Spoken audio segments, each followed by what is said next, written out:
राम लक्ष्मण को हमारे साथ में भेज दीजिए। राम लक्ष्मण की कामना करी है। अनुज समेत देव रघुनाथा। यहां पर लक्ष्मण जी का नाम नहीं लिया है, अनुज। अब अनुज तो भरत भी हैं, अनुज शत्रुघ्न भी हैं, लेकिन लक्ष्मण जी को ही क्यों उन्होंने कामना की? तो ये आप सब जानते हैं, लक्ष्मण जो हैं शेषावतार हैं, और भूभार हरण करने के लिए जैसे रघुनाथ जी का अवतरण हुआ है, इसलिए भगवान रघुनाथ जी के सहायक बनकर लक्ष्मण जी का भी अवतरण हुआ है। इसलिए विश्वामित्र जी ने लक्ष्मण के सहित राम जी को मांगा है, और महाराज अवधेश देने के लिए मना कर रहे हैं। कहा, प्रभु गुरुदेव, क्या आपको दशरथ पर भरोसा नहीं रहा? क्या आपको लगता है कि दशरथ आपके यज्ञ की सुरक्षा नहीं कर सकता? और क्या आज से पहले आपके यज्ञ की सुरक्षा हमारे द्वारा नहीं हुई? जो आप राम लक्ष्मण की कह रहे हो। दशरथ जी ने कहा, प्रभु मुझे आज्ञा दीजिए, मैं चलता हूं, पर मैं राम लक्ष्मण को नहीं भेज सकता। ये भी बहुत छोटे हैं। सबसे ज्यादा प्रिय अगर किसी को है तो अपने प्राण हैं। प्राणों से कुछ भी प्रिय नहीं है। लेकिन महाराज अवधेश कहते हैं, राम मुझे प्राणों से भी ज्यादा प्यारे हैं।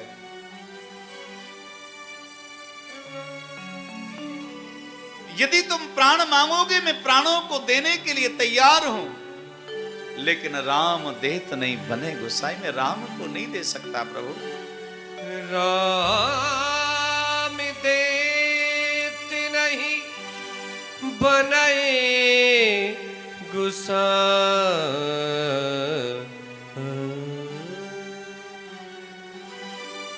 वशिष्ठ जी ने विचार किया, विश्वामित्र मांग करते रहेंगे और राजा दशरथ मना करते रहेंगे तो कुछ बात बिगड़ ना जाए, इसलिए वशिष्ठ जी आ गए और वशिष्ठ जी ने समझाया। तब वशिष्ठ बहुविधि समझावा।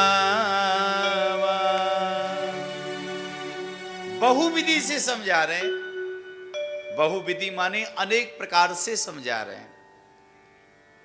शायद ये कहा होगा श्री राम भगवान हैं और ये भूभार हरण करने के लिए आए, इनको अपना काम करने दो।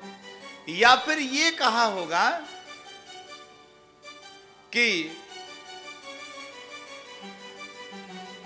श्री राम जो हैं, अगर ये विश्वामित्र जी के साथ जाएंगे तो इनको श्रेय मिलेगा, क्योंकि विश्वामित्र जी स्वयं बलवान हैं, राक्षसों का वध स्वयं कर सकते हैं, लेकिन श्रेय तुम्हारे रघुनाथ को देना चाहते हैं। या फिर ये कहा होगा, अगर ये इनके साथ में जाएंगे तो फिर बहु विधि समझावा, बहु आने की विधि क्या है वो सारी कान में ही बता दी। तो कह दिया कि ठीक है महाराज, ले जाओ। नृप संदेश नाश कह पावा।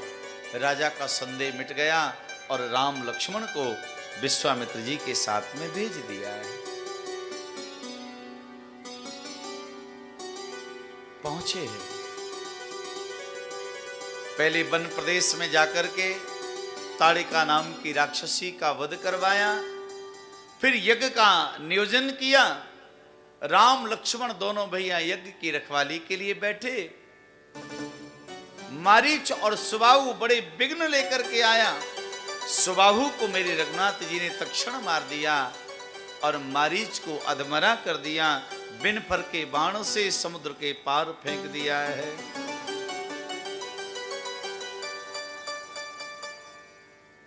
बिन पर बाण राम ते ही मारा।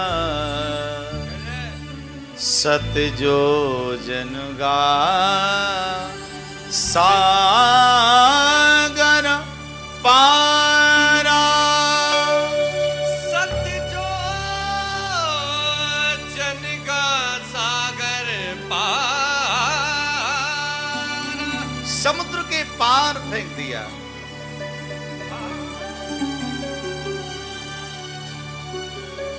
महाराज यज्ञ संपन्न हुआ है। विश्वामित्र जी ने मंगलमयी आशीर्वाद प्रदान कर दिया है और विश्वामित्र जी कहने लगे, रघुनाथ जी आपने एक यज्ञ हमारा पूरा करवा दिया, लेकिन एक यज्ञ और अभी बकाया है और वो है धनुष यज्ञ।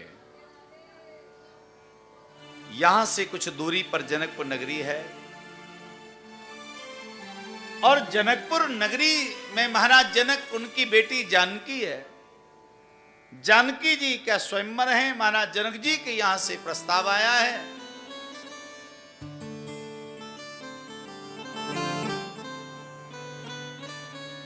तो वहां पर भावी दंपत्ति को सुवासी देने के लिए हमको जाना है।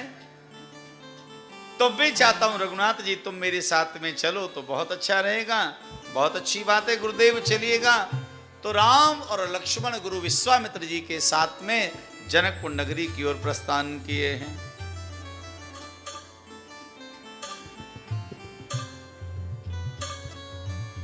समाचार जनक जी को प्राप्त हुआ, विप्र समाज को लेकर के आए और विश्वामित्र जी का बहुत आदर किया है। उतने में राम लक्ष्मण वहां की फुलवारी देख रहे थे और वो फुलवारी का दर्शन करते हुए जैसे आए, जनक जी ने जो दर्शन किया श्री राम लक्ष्मण का, देखते ही रह गए।